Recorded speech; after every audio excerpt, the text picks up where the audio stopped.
At national parks across America, some people say staffing shortages and overall visitor experience are still an issue after federal budget cuts. Noelle Williams shows us how people here in Northeast Ohio are demanding change.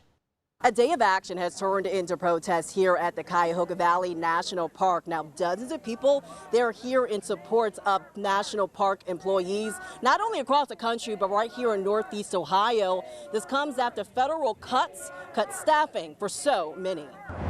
Save the parks for the people! Chants echoed at Cuyahoga Valley National Park on Boston Mills Road.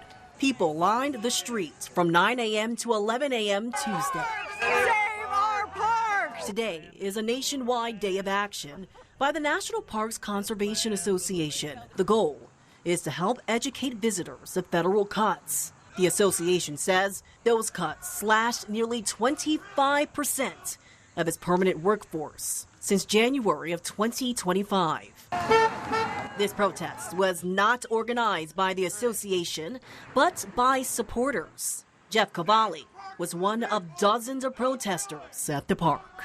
When you see all these people here that are supporting the same cause you are supporting, does it give you a sense of hope? Yeah, it does. Why do we want to cut livelihoods, protect lands that have been protected for decades, some over 100 plus years?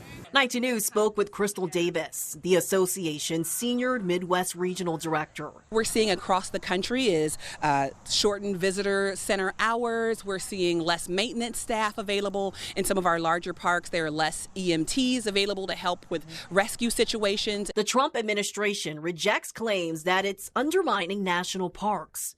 Officials say its policies will expand recreational access, reduce unnecessary regulations, and generate money for infrastructure. Save the park for the people! At the Cuyahoga Valley National Park, Noelle Williams, 19 News.